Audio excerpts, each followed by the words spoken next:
Good afternoon and welcome to this first talk in PDF's 8th series of PD Expert Briefings.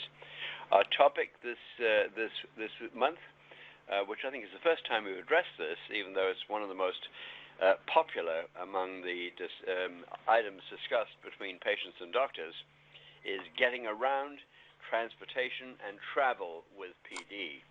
And I'm delighted to say that we've got two terrific people who've thought through this topic and experience with it to lead our session today. And I'll introduce them in just a second. First of all, a couple of public service announcements. I want to mention that the series, which we do through the Parkinson Disease Foundation, now the New York division of the Parkinson Foundation, by the way, we've recently gone through a very interesting and a very important merger with a group in Miami, the National Parkinson Foundation, and this program has been designed in collaboration with members of a group called the Alliance of Independent Regional Parkinson's Organizations, a group of 8 or 9, I think it is, regional groups that do very important work in supporting people with Parkinson's and also supporting research and education. So that is our co-sponsor. We're very happy to have them with us. I also want to thank our sponsors for the series. We have 3 corporate collaborators here, AbbVie Incorporated, Acadia Pharmaceuticals, and Lundbeck LLC. We could not do it without their support, which is very, very gratefully received. I do remind you, but I don't need to at this point, that though they give very generously in financial support, they are not involved in the editorial content of these exchanges. We keep that distinction very clear, and everybody feels very happy with that. People on the phone know they're getting the PDF, or in this case PF's, wisdom such as it is, with completely according to scientific principles. I want to tell people also the PowerPoint slide deck, which you will be taken through in a second, can be downloaded from the reminder email you should have received this morning, or you can go to the PDF webpage highlighting the talk and get it from that, and you can download from there.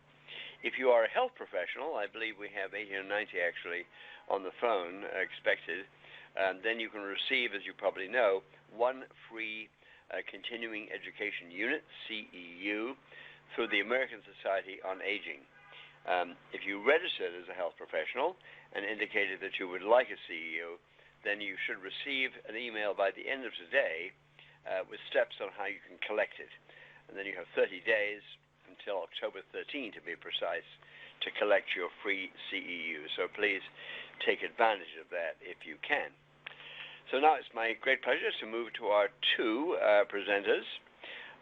We have Sara Riggare, who is a PhD candidate at the Karolinska Institutet in Sweden, and Dr. Rebecca Gilbert, an MD and a PhD, who is a clinical associate professor of neurology at the Marlene and Paolo Fresco Institute for Parkinson's and Movement Disorders at New York University Langone in New York. 2 terrific people. We've taken advantage of Dr. Gilbert in the past. I think this is our first time we've welcomed Dr. Riggare, but we certainly welcome both of them to this important talk today. Delighted to have them with us. They will be speaking in order. I think Dr. Riggare goes first, as I recall, and you'll see her slides. When it comes to the Q&A, those of you who wish to let us know your questions, transmit them through the internet, as you've been advised. We will then edit and bundle them in some way that makes sense, and I will then ask either both of the speakers and let them choose who answers, or one of them if it's obviously directed for one rather than the other, and we hope that we'll get through this in a fairly organized way. In the event that we don't get through all your questions, be assured that we will follow up with you later on. We have a team of terrific educators who work on a helpline, and they will help us reach you and find answers to your questions offline shortly after this session. So I think without further ado, we'll go straight to the I think, am I right that Dr. Riggare is going first? Is that correct? So Dr. Riggare will speak for, I think it's about 20 minutes, and then be followed immediately, without questions, by Dr. Gilbert, and then we'll take questions of both of them that you will by then have given us. So, without further ado, Dr. Riggare, thank you so much for joining us. The floor is yours. Thank you so much. I'm very pleased to be here, and I will. We will actually divide this up between us. So I will speak for a while, then Dr. Gilbert will speak, and then I will speak for a brief moment at the end, and then we'll take questions and answers. So I'm very, very happy to be speaking here with you tonight, as it is evening here in Stockholm, Sweden. And the topic is getting around, transportation and travel with Parkinson's disease. And Dr. Gilbert and I have put up the following learning objectives. We want to help increase the participants' understanding of some important challenges related to traveling with Parkinson's disease. We also want to provide some useful tips and tricks, and we want to help increase the confidence of people with Parkinson's and their loved ones for traveling. And I'm going to start first by telling you a bit about myself. I live in Stockholm, Sweden. I had my first symptoms of Parkinson's disease around 1984 when I was about 13 years old, and I was diagnosed at age 32 that was in 2003. I'm an engineer, and I worked for a long time with environmental risk assessment and scenario analysis. And then in 2010, I decided I wanted to combine my engineering skills with my patient experiences and try to improve things for myself and others with chronic diseases. So then that's when I started studying at Karolinska Institutet at the master's program in health informatics. And since 2012, I am a doctoral student on the topic of digital self-care for Parkinson's disease. And today I want to share some of my experiences from traveling with Parkinson's disease, some tips and some hard-learned lessons so that you maybe don't have to repeat my mistakes. So I'm very fully aware that traveling with Parkinson's disease can be both stressful and tiring. I know what it feels like when you know you have to be at a certain place at a certain time and your body just won't cooperate. Excuse me. And the stress of airports, train stations, or even just crowd doesn't help either. And for a long time, I felt like my Parkinson's didn't really affect the way I traveled, which was good. But as time went by, more and more things started to become harder. And I want to tell you about a trip me and my family did back in 2010. In April 2010, I was traveling to London with my husband and daughter. She was then 7 years old. You remember that there was also around that time that Icelandic volcano with the unpronounceable name erupted and affected air traffic all over the globe. And what was for us meant to be a few days of sightseeing, shopping, and generally enjoying London was changed to a very different experience. Already when we landed at the airport in London, it was clear that our stay was not going to be what we expected. Literally, as we were walking through the passport control, there was an announcement that due to ashes from the volcano in the air, the airport would be closed until further notice. So we, of course, realized that this would affect the way we could go home. We simply didn't know how long we would stay, and we didn't know how to get home. And, of course, this was stressful for all of us, but especially for me, since I wasn't sure how much extra medication I had brought. And how much extra should you bring for an indefinite stay? That's really hard. But to make a long story short, I had very good help from old and new friends with Parkinson's disease to find ways of getting the medication I needed until we were back home in Stockholm again. But as you can imagine, the stress from this experience has stayed with me for a very long time. And since then, I always make sure to pack plenty of extra medication. And I know that Dr. Gilbert will talk a bit about this later as well, and we will come back to it at the end. How much is extra, how much is the appropriate amount.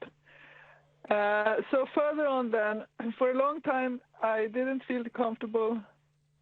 Let's see if I can get my slides to advance. There we go. There we go. For a long time, I didn't feel comfortable traveling over more than 1 or 2 time zones because I was worried about how to best change my the timings of my medications. But when my brother and his family moved from Stockholm to Chicago for 2 years, of course we wanted to go visit them. And the time difference between Stockholm and Chicago is 7 hours. And at the time, I took 5 different prescription medications 5 times a day in different combinations. So a lot to manage and a lot of thinking to do to make sure that this came out in a good way. And I'm sure that many of you that are listening also have to deal with several different kinds of medications and timing. And I put a lot of thought into planning this trip that we did a couple of years ago now. And when it came to planning for my medications timings, I decided to go with the time zones in a way when I was traveling west from Sweden to the U.S. And this is what I did. In the morning in Sweden, I followed my usual regimen. I took each dose as usual. And we got on the plane. I started working on Chicago time in a way. So continuing to take my medication with similar intervals as if I had been at home until we landed in Chicago. And I then continued to take my meds throughout the day in Chicago, going to bed as usual for local time, and starting the next day again on local time with my usual morning dose. This, of course, made the day we traveled very long, and I needed to add a few extra doses, but it worked really well. And then going back home, going east, I did the opposite. I took out a few doses from my daily regimen to make sort of the best of the necessary loss of time.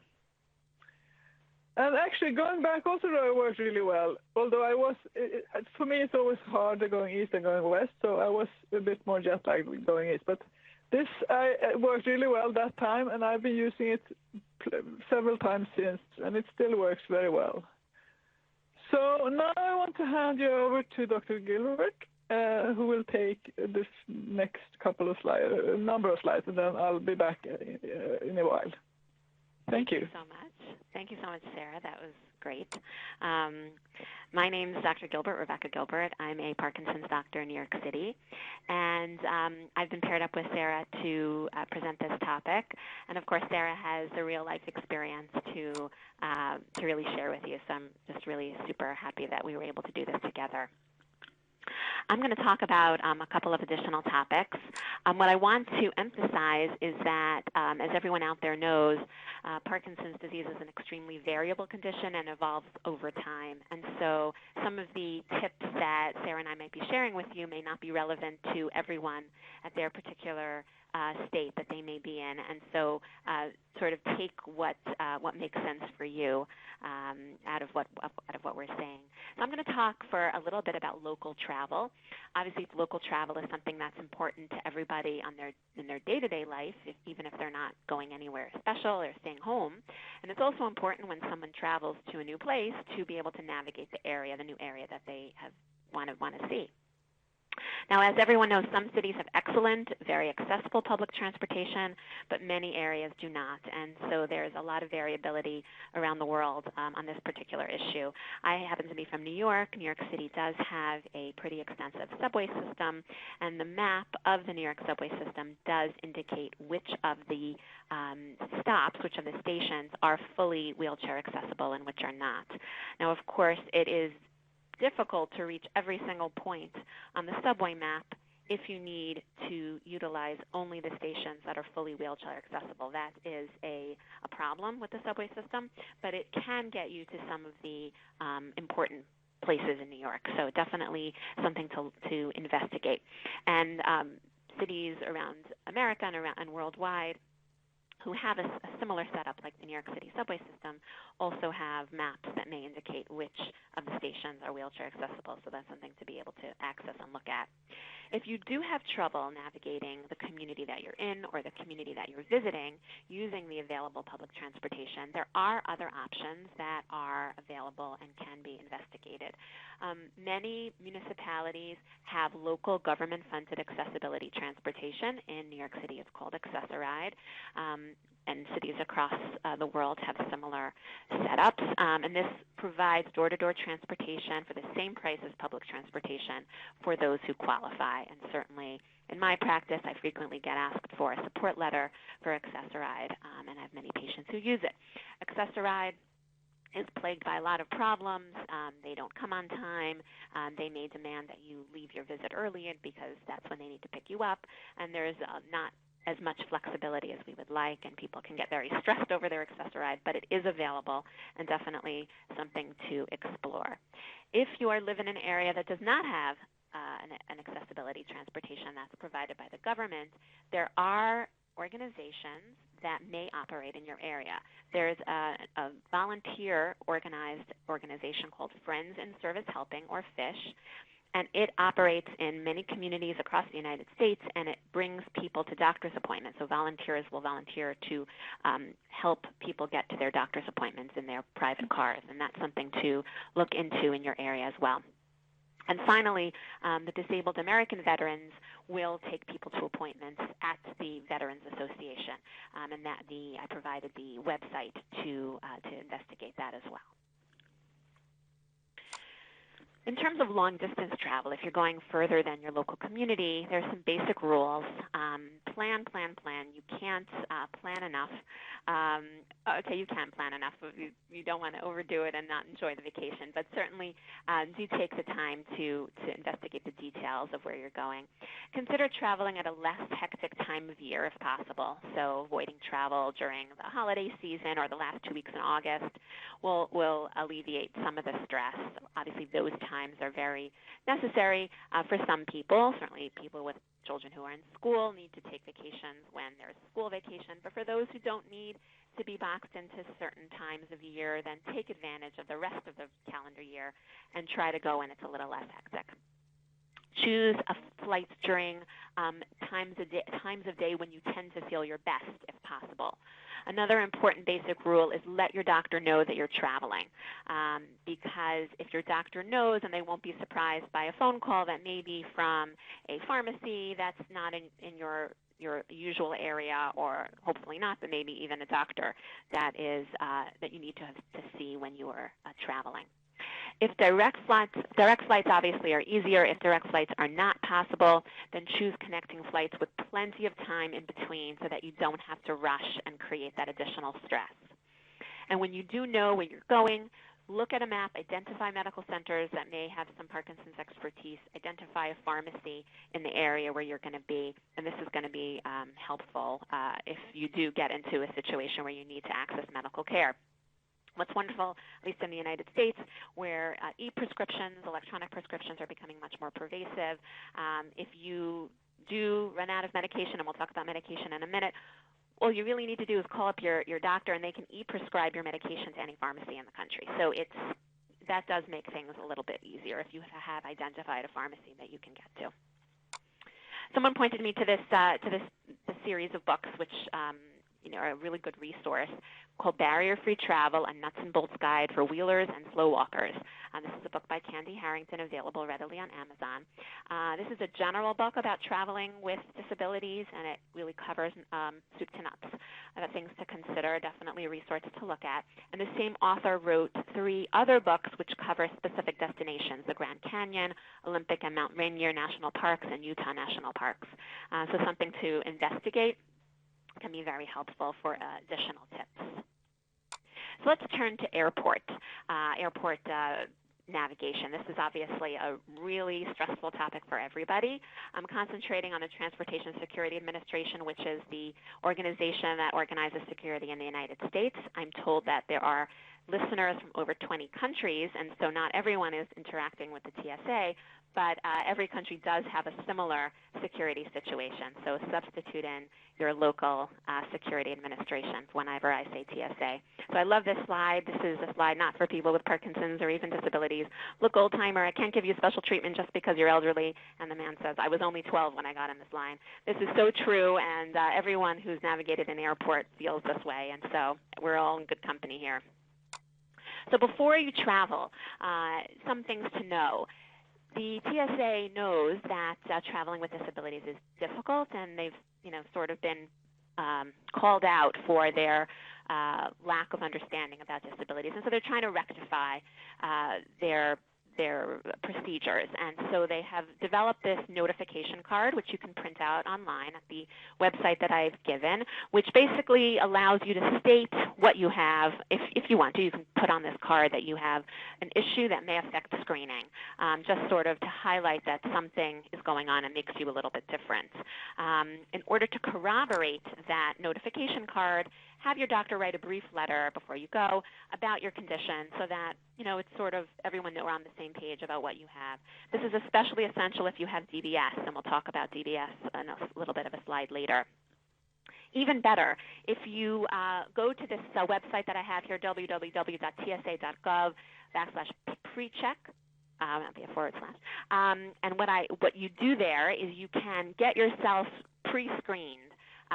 And people do this who are frequent travelers, businessmen or women who go on many flights, maybe on this list, so that it just provides an easier trip through security. So you may as well take advantage of this program if you can.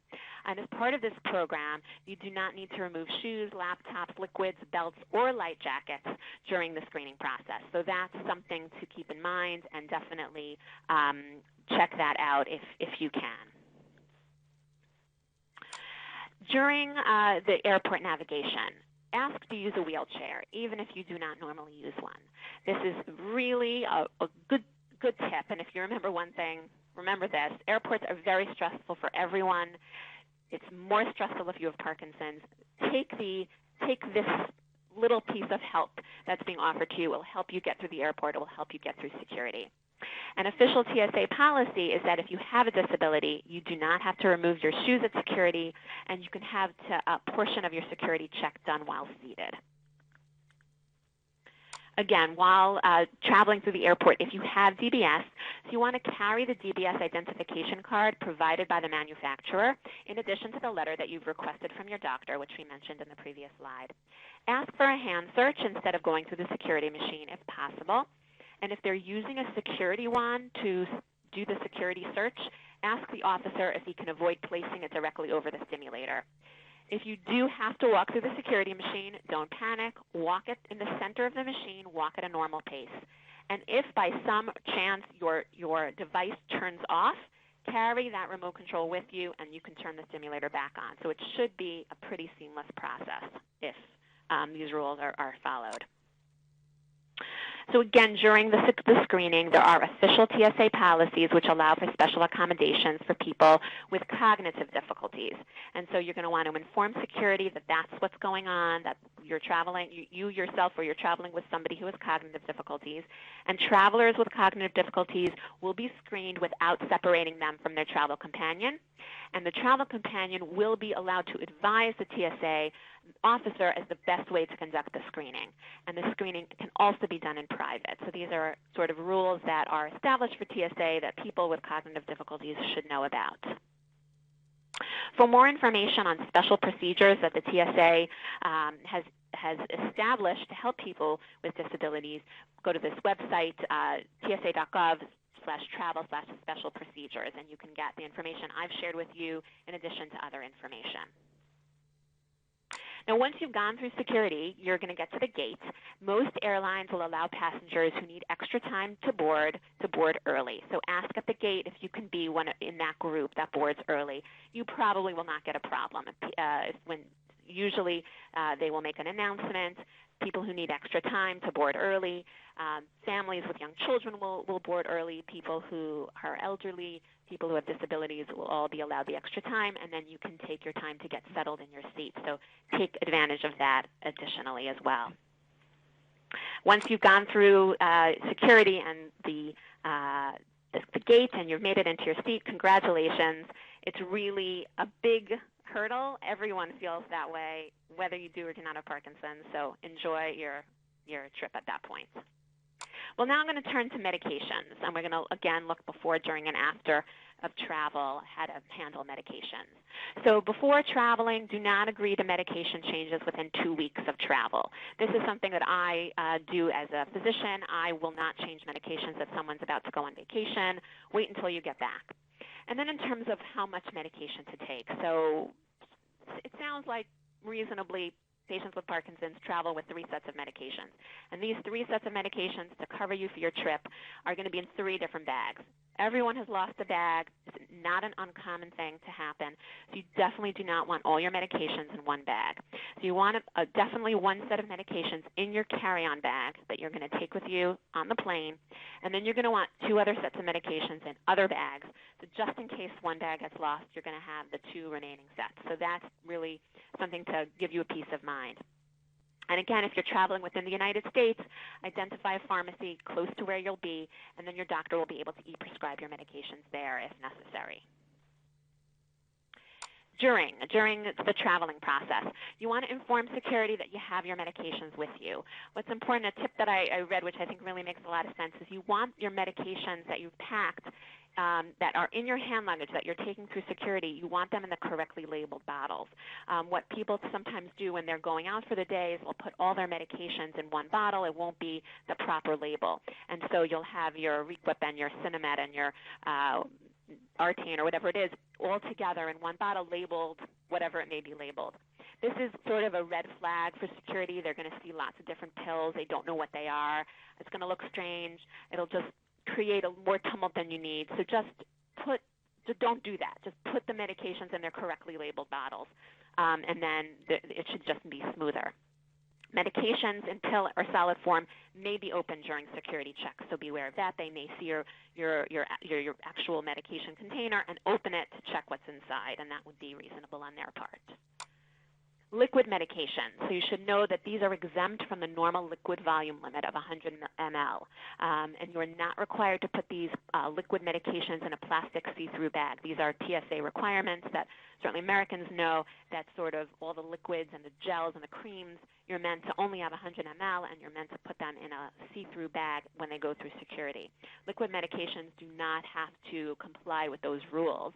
They may be open during security, so during screening. If you do not want your liquid medications to be opened, if you think they may spill or they should not be open to the air, tell the TSA and they will try to screen it in other ways. But they definitely make a note on their website that liquid medications can be screened in other ways if you need them to be. Now we're going to turn to the adjusting medications while traveling across time zones. So I'm basically going to repeat what Sara already discussed in her personal experience about how she adjusted medications when she went from Sweden to Chicago. And I have similar slides. Because the WPC is coming up, the World Parkinson Congress, my examples are from New York to Portland, and then back, as I'm from New York and we're going to Portland for the WPC. So what as Sara said and what I'm reiterating is traveling west, you're gaining time. And so you're going to take off at 11 a.m., let's say, and you're going to land really 6 hours by the clock later, but 6 hours of time has elapsed, but on the clock it's going to say 11 a.m. But you have actually lived 3 extra hours. You need to cover those 3 hours with another medication, another dose of medication. So you're going to take your medication at 8 a.m., and then on the plane, it's going to turn your 12 p.m. dose, Eastern Standard Time. Then you're going to land, and you're landing really at 3 p.m. Eastern Standard Time. You're really landing at 2 p.m. Eastern Standard Time, but it's going to be on the clock 11 a.m. Pacific Standard Time. When 12 p.m. Pacific Standard Time comes, take a dose then. So you're going to be taking a dose at 8 a.m. Eastern Standard Time, 12 p.m. Eastern Standard Time, and then 12 p.m. Pacific Standard Time, and then 4 p.m. Pacific Standard Time, and 8 p.m. Pacific Standard Time, and then you can keep going with Pacific Standard Time. The same thing on the way back, this time in reverse. You're actually losing time on the way back. So you're going to not live 3 hours that it seems like you did based on the clock. So you're taking off again at 8 a.m., and you're landing 6 hours later, but it's really going to feel like longer because the clock is going to say later. So you just take out a dose. So you're going to take your pills at 8 a.m. Pacific Standard Time, noon Pacific Standard Time, and then by the time you need to take your next pill, it's not going to be 4 p.m. because 4 p.m. Eastern Standard Time sort of already happened on the plane, and you're going to take it at 8 p.m. Eastern Standard Time. You're going to remove a dose. And so if you just think of it that way, that you look at the amount of time that's being added or taken away from your day, and you either add a medication dose to cover that time, or you take away a medication dose because you didn't need it, and then you can resume as normal. may be harder to follow for some medication regimens, but I'm happy to hear that Sara sort of came up with this on her own, and it did work for her, so that's really great. Another thing to note, medications after you've landed, is that there will be jet lag, and so you're going to be tempted to go to sleep at the wrong times, miss doses, and sort of not get accustomed to the new time, and that is going to happen to a certain degree. You may want to consider trying melatonin to help reduce jet lag once you've arrived. This is a standard medication that people take for jet lag, whether they do or do not have Parkinson's, and it's standardly or ingested about a half an hour before you want to go to sleep in your new time zone. And again, do not take melatonin for the first time in your trip. You want to try out your response to it before the trip. Make sure that your response is okay, and then you can try it and do sleep when you actually want to fall asleep and not based on the time zone you're coming from, to try to get yourself accustomed to the new time zone as seamlessly as possible. So on that note, I'm going to pass it back over to Sara to give you our top tips for traveling with Parkinson's disease. Thank you. I want to say a few things. That since I went to Chicago a couple of years ago, I have more problems with freezing of gait now. And that of course can give you a lot of stress at boarding and disembarking, etc. And escalators can be difficult. So I now tend to always ask for assistance when I travel by air. That is wheelchair, and it's really, really good. You get a really good help. You get help through the security. You get help to the gate, and it's really I would recommend it strongly. Even if, as Dr. Gilbert said, you don't use a wheelchair normally, which I don't. So it really reduces the stress of the trip. I even feel comfortable traveling on my own with this, which I didn't do before I started asking for a wheelchair. I also want to say that I was in New York City earlier this year and went by train. And I must say that you have a very good service with the Amtrak's red caps that help you to the train and back and forth in the station. It gave me a really good sense about traveling by train in the U.S. as well. And I will also be traveling to Portland with my family next week. Actually, we're leaving Sweden tomorrow. We're stopping on the way. And we're really excited about going. And I hope to meet a lot of you listening there. And I also want to say that these tips will help me get my trip in a better organized way, thanks to Dr. Gilbert's tips as well. And here are then our top tips for before traveling. So as Dr. Gilbert said, plan ahead. But I would also like to add, also be prepared for the unexpected. Because regardless of how much you plan, something might happen. And if you're too focused on the plan, you might end up in trouble. Also, I want to reiterate that 3 full sets of medications in different bags is what I always pack now since London. And as Dr. Gilbert said as well, 1 set in carry-on always. That's exactly what I do as well. So I would recommend the same. So, and then during traveling,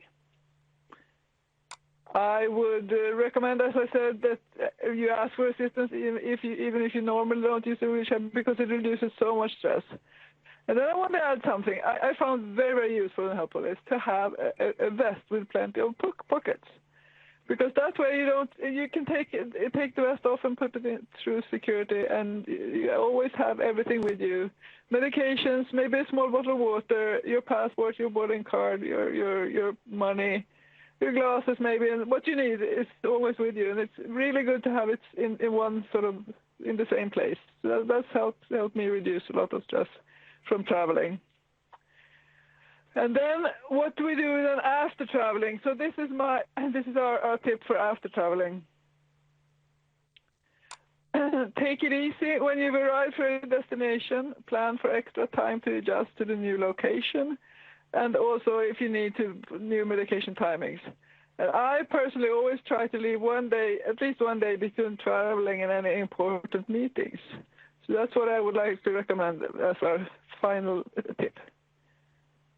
And thank you. And if you have any questions, please feel free to ask them. Thank you very, very much, both of you. Very brisk tour, an important one. We do have quite a number of questions, and some of them seem ideally suited for Sara, and others for Melissa. So let's see which one we'll take. Just to start off, we do have several questions about driving and PD, one of which I will read now from Largo in Florida. But I'm advised by Eli that for those of you who do have questions about driving and did not come to our last webinar on the subject, which was a full 4 years ago, please do check and make a note now. January 2012, January of 2012, we had a specific webinar on the subject of driving with Parkinson's, and it's in our library of expert briefings at www.pdf, P as in Peter, D as in David, F as in Frank.org. Visit the library of expert briefings and check the one for January 2012, and that will take care of if those driving questions, which is driving is about travel. It's quite reasonable. You should have addressed that, but we're going to guide you to the other one, if you don't mind. Having said that, we do have a question from Largo on PD meds and the effect upon driving. Very, very important question, of course. We're all familiar with it, and we want answers from these terrific people we have today. I'm going to ask, actually, Rebecca if she would answer this one. What about the problem that PD meds can cause you to fall asleep at any time, including, of course, potentially while you're driving? What advice do you have for that, Rebecca? So driving and PD is a very big topic, as you've mentioned, and just to highlight, it may not only be medications that are a problem in Parkinson's disease and driving. It can be visual spatial cues, reaction time, etc., rigidity. There are many aspects of Parkinson's disease that can affect driving abilities. One of those aspects is medications, and it is true that some of Parkinson medications, specifically the dopamine agonists, have a side effect, a relatively uncommon side effect. It's not that common to have what's called sleep attacks, where you fall asleep without warning, but it is a possibility. Generally, if somebody doesn't have a history of having this happen, never had a sleep attack otherwise, doesn't get sleepy from the medications, because in addition to sleep attacks, the medications can make you sleepy. So if you're never gotten sleepy, you've never had a sleep attack, I do allow my patients to drive. If they have experienced a sleep attack, of course, in some other setting, then I recommend against driving. If it's very important to drive, then we'll take the patient, and they've had a sleep attack and they must drive, we'll take the patient off the dopamine agonists. It's not worth it. We want to preserve as much independence as possible, and if that's the only thing limiting driving, then we'll adjust the medications. But please note that it isn't just medications that affect driving, and if you need your driving assessed, there are driving assessment centers across the country. We have one here at NYU where you can really get an objective indication about whether your driving skills are enough to be safe on the road. That's great, Rebecca. Sara, do you have anything to add to that? Yeah, it's about driving and Parkinson's. So when I drive, because I do drive, I tend to make sure that I have my medications nearby if I need to take them while driving. But if I'm with someone in the car and someone can hand it to me, I might even take it while driving, stopping by a red light or something. But most of the time I will stop for taking medication. And also that, of course, maybe goes without saying, but to make sure that you're rested as possible when you start driving for some amount of time. Good point. Thank you very much, Sara. Another question I'm going to direct again to Rebecca first, if I may. The matter of orthostatic hypotension, a drop in blood pressure, which we all know can accompany Parkinson's. Dr. Gilbert, is orthostatic hypertension problem worse when in flight than it is in normal course of life? So it probably is worse in flight, just because a flight can be very dehydrating. And so if you're dehydrated, then you have a tendency to have low blood pressure, regardless of whether you have a tendency for drops in blood pressure from the Parkinson. So one of the important things to do while you're in flight is to drink and to stay hydrated. So that's definitely something we should have put in our talk, is to remain very hydrated while on the plane, and don't drink alcohol and coffee and teas, which are diuretics and can make you just urinate out what you've drunk. So you want to make sure of that. In addition, tips for general orthostatic hypotension: if you have that problem, you want to eat salty snacks. You want to make sure that you're eating the salt along with the fluid that you're taking. You want to make sure that you're getting up very slowly. You're not jumping out of the chair. You're taking everything slowly, and that hopefully those tips will keep the hypotension at bay. But a very good point, very good question. Thank you very much. And I think before we go to the next one, there's a question from Illinois, which actually addresses the same point. This person would like to know how one balances the need to be hydrated with the problem of using the bathroom more than one would like to do on a flight. And it sounds to me, Dr. Gilbert, I'm not trying to put words in your mouth, that you'd be advising that it's better to be hydrated and take the consequences than it is to not do that and have other problems on the way. Would that be so? Yeah, I mean, I'm definitely interested to hear what Sara has to say about this, but it absolutely is a constant battle of patients, not just on flights, but in general. In a hot summer day, you have Parkinson's, you have a tendency to need to urinate a lot, but you must stay hydrated. How do you do it? There's no one great answer, but you do need to stay hydrated, which may mean that you need to urinate a lot as well. There are medications that can try to address how much urgency you feel when you urinate, but again, you're not going to start those medications close to a trip. You're not going to start it for a trip because you don't know how they're going to affect you, but it's certainly something to consider in your usual life. Very helpful. Sara, anything to add to Dr. Gilbert's comments? I would totally agree that it's very important to stay hydrated, and I would also like to see the trips to the toilet as part of the get up and go, not to be too stiff when you get where you're going anyway. So I would say I see it as part of my stretching that I need to do anyway while on a plane. And I also would like to add that I actually started using compression socks when I'm flying. I find it helps actually with blood pressure and also with a bit of the other problems that comes with flying. Very helpful. Now, stay on the floor there, Sara, because we've got a slew of questions for you. It may take a couple hours if you have them, but I would like to ask you to be the lead for the following ones, and they come from all directions, all of which look pretty important to me. Here's one that I wouldn't have thought of. The question of packing and traveling light while ensuring you have everything that you need. Sara, do you have any quick response to this? Another balance question. How do you pack enough that you need without making the suitcase too heavy? Yes, two very good questions, and I struggle a lot because I sweat a lot, so I need a lot of clothes with me to be able to stay fresh throughout the trip. That's one of the other sort of fun things that Parkinson throws you away sometimes. So I tend to go for light clothes and layers to keep it sort of interchangeable, and I also tend to go sort of towards lots of black to make sure it doesn't sort of stain a lot and similar things, and also materials that are easy that don't crease a lot. So I tend to choose. Actually, I take into using these kinds of clothes all through the year. Actually, not only when I'm traveling. So it's actually a lot to do with what you shop for, how you sort of buy your clothes and think about things. But also, I tend to make sure that I have good suitcases with good wheels on them to make it easier to travel with as well. So that's pretty much good questions, both of them.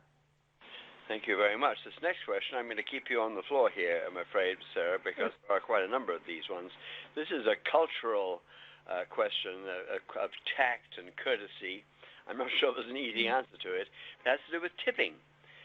If you are in need of help on the way in a complicated thing like airline travel, then you are presumably looking to red caps and other people who are helping. Is it generally expected that if you have special needs brought on by something like Parkinson's that you need to tip more? Or are people so understanding that they consider this part of their regular job? What's your view of that, if you have one? I think the answer is probably somewhere in between. I come from a culture where tipping isn't really as frequent as it is in the U.S. for different reasons. But I tend to think that, of course, people always get happy if they get a little extra, but I don't think they expect it, to be honest, most of the time. Mm-hmm. Very good. Thank you. Here's another question. One more for you, if I may, Sara. The matter of scooters. Where do you put a scooter for a flight? Do you check it ahead of time? Do you get a wheelchair? What tips do you have for moving the scooter and moving from that to a wheelchair and back again? What ideas do you have there? That's something I haven't really come across, but I would think that you would be expected to check it at the check-in, as you do with buggies and for kids and stuff, and then that they take you in a wheelchair to the gate. I would expect that to be the standard procedure. Okay, thank you very much. Dr. Gilbert, this is a question from the UK. Somebody's up late. Well, not up late. They're having a supper or something. And this person wants to know about motion sickness and whether there's any particular thing that you would advise for this. I'm not quite sure what it has to do with Parkinson's per se. It might be for anybody. Right. But it is something that this person would like to know if you have any advice with Parkinson's or without Parkinson's. I think probably the question is about medication interactions would be my guess. If what's the best medication to take? Might well be. Good catch. Yeah, that may not be a problem with Parkinson medications. So the standard medications that people take sort of over the counter for motion sickness are antihistamines. Dramamine would be an antihistamine, and there shouldn't be a particular reason why people with Parkinson's should not be able to take those medications.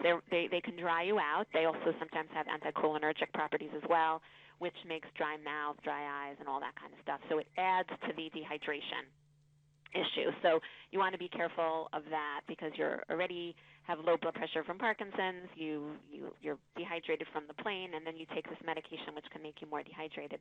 It can be, add more insult or injury. So, if you can avoid not taking a medicine, it's probably better. If it's just impossible and you know that you're just going to be absolutely sick, you can take it and just be careful to stay hydrated. Good. Thank you. And this is my favorite question, at least today. This one's wonderful. We have a very athletic and adventurous person with Parkinson's who is hiking to Peru, is planning to climb Machu Picchu. If you haven't done that, as I've had the pleasure of doing, it is a very long way up. And about 10,000 feet later, the question is, will the altitude, which is very considerable, affect the way that Parkinson's medications work or the way that the PD symptoms are experienced? Dr. Gilbert, do you want to have a crack at that, and then we'll ask? I'm not sure I have any expertise on this topic. I'm not sure. I don't think so. And I definitely have had patients who have climbed Machu Picchu. So it's possible. Again, this goes back to what I said earlier on, which is that there's going to be a lot of variability in Parkinson's, and if the person's asking the question, then their symptoms must be relatively mild if they're contemplating such a journey. So, good luck, and that's just a fantastic thing to do. It should be okay. It should be okay. I don't think there should be any major issues besides the ones that are going to be felt by everyone at a different altitude. Very good. Sara, anything to add to that? Yes, I'm obviously very, very impressed by this person's ambition and knack for challenges, and I can almost not resist the challenge. So I'm almost sort of inclined to tag along. But I'm thinking maybe actually that there will be more of a low one coming down, or maybe even a high. It would be very interesting to hear more about this after this person has done this. Yeah, maybe that should be the next webinar. Yeah, we'll have to bring them on, don't we? Okay, you've given us an idea. Thank you. We'll take that into account. So, Sarah, here's an interesting little question that I don't know if you have a view of this one. It sounds a bit like a trick or a parlor game of some sort. Which, as a person who lives very courageously and adventurously with Parkinson's, which is the hardest for you? Car, train, or plane? In terms of traveling, actually it depends sort of, but so definitely not car, but train or plane, depending on sort of crowds and other things. It's just how crowded the plane or train is. But probably plane, because you have to sit still more. In the train you can move around them better and by yourself in a different way. So probably plane, actually. Very good answer, of course. Entirely intuitive. That's very good. Very helpful. Anything to add to that, Dr. Gilbert? Well, I have to defer to the person who has all the personal experience. So. Okay, we'll let her to run that question. This is another sort of cultural or living with Parkinson's question that I think I have to ask Sarah. Has to do with the way you manage this emotionally and temperamentally. What would be tips that you have? This comes through our helpline, by the way, just been given by one of our helpline managers just in the last few minutes. What are the tips for managing if a flight gets delayed or a gate changes, kinds of things we've all experienced that drive you crazy, with or without Parkinson's? Is this something that you find can be emotionally very challenging, especially if you're tired and whatever else goes along with it, with a long travel day? Any tips for how to deal with that, or you just grin and bear it? So I get sort of a twinge in my stomach just hearing this, actually, because this is sort of the nightmare of traveling by plane. So I remember going back home from a conference once, and I literally was our gate was very far from where we thought it was. So we literally were running through the airport and sort of catching the plane just as it was basically they were closing the gate. I wouldn't be able to do that today, actually, because I would probably fall flat on my face. But so what I would do is the general tip is know your challenges and know your limitations, rather. So if I could run, I would run, but now I know I would probably fail at running. So I would probably ask someone to call ahead and tell them that I will be there, but it'll take some time, and then ask for assistance. Thank you. Here are two questions. One from the state of Washington, another one also that just came through our helpline. That I think I will ask you initially, Sarah, and then ask Dr. Gilbert for any comment. This has to do with institutions' response to your need. In the one case, a hotel, is it typical, useful, helpful for you to ask special things of a hotel, like getting the room that you want and the access that you need, and are hotels usually receptive to this? And the other institution is the airline itself. You may need a more user-friendly seat if it's available. Can you ask a hotel for help?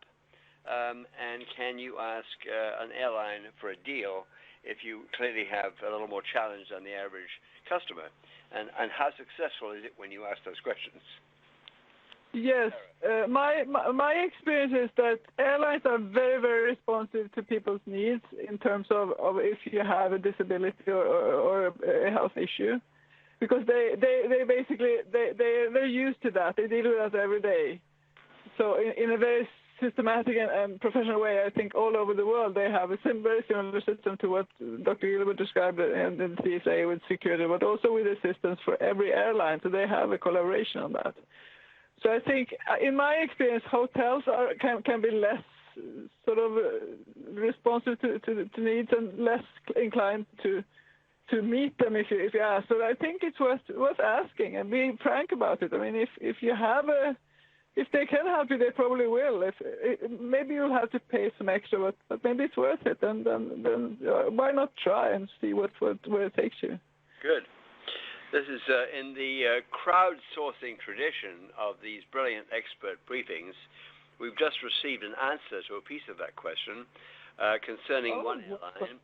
It's called Southwest Air, and I'm informed, not sure where this came from, I'm informed that Southwest Air, maybe other airlines too, do allow you to ride or drive your scooter into the plane, store the scooter in the hold, and indicate this need when you make reservations, and inform the check-in counter. And apparently they are unusually accommodating in that respect. But as I think Sarah was pointing out, airlines probably are pretty good at this. They've had a lot of practice at it, and so Southwest Air may not be the only one that does this, but for what that's worth. Dr. Gilbert, we have a question here from as obviously an immediate, very testing question. A family is planning to go on the reunion cruise to Europe. I'm sure it's very costly, long in the planning. And Dad, the father in this case, was recently diagnosed with Parkinson's, is already apparently experiencing balance and falling problems. And his daughter, who's managing the whole event, is wondering whether or not this is something. Should he go on the cruise? Should he do this? He hasn't yet started medications. He's starting them next month, right before the cruise, and the family is worried that maybe he won't be able to enjoy it or be too much of a burden on the family because of his special needs. Do you have any advice from that? Right. So the first advice is, is go to your doctor and get their opinion, because when someone says balance difficulties, that to me can mean anything from falling every day to just not feeling as steady on your feet. And so I don't know where he falls in that continuum. So you want to be evaluated by somebody who sees you with their own eyes and makes an assessment. But having said that, and the other thing is in terms of starting medications, if you could start them sooner than a month from now and get a sense about whether the medications help the balance, that would be helpful to make a decision about whether to go. I've certainly had patients take cruises.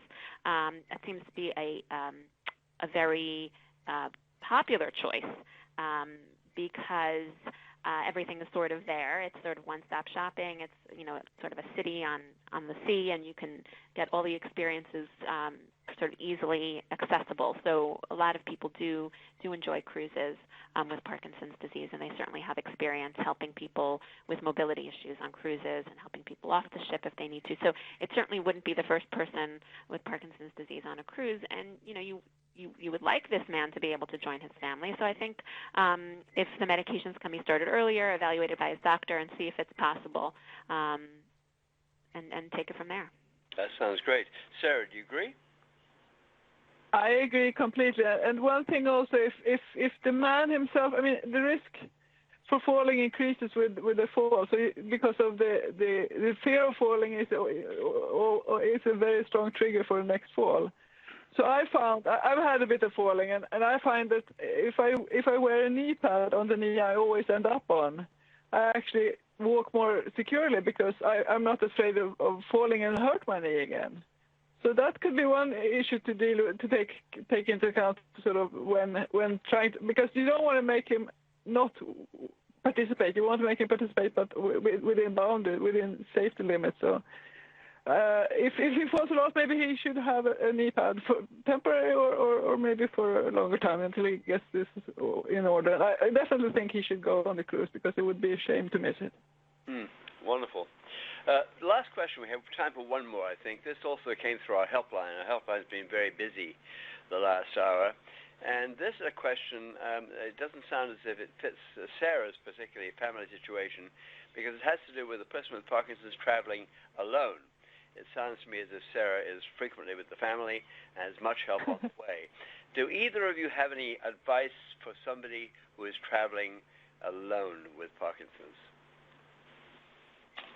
Sarah, you want to take that? Yeah, I actually travel alone quite a bit as well, especially now since I know I can get the help I can at the airports. So when traveling alone, it's even more important to keep organized and try to and this vest I have, it's really my best friend when I'm traveling alone, because I know where everything is in which pocket, and it reduces the stress in check-ins, every kind of traveling, so I know where everything is. It's close by, and I don't have to worry about pickpockets or anything. Less worry. And you've all seen that Sarah has a picture of the vest. You've all seen, which is entirely its own illustration. So thank you very much for doing that, Sarah. Any other final thoughts, Dr. Gilbert? In terms of traveling alone, I think that if you are contemplating it, again, you're on the spectrum of Parkinson's where the symptoms may be more mild. If you have more severe symptoms, then that's probably not something you should do. So I think you just need to have a self-assessment and talk with your doctor about whether that's reasonable. And certainly there'll be some people who can and some people who can't. That's terrific. Thank you. Thank you very much, both of you. A few more public service announcements before we close and thank our speakers just once more.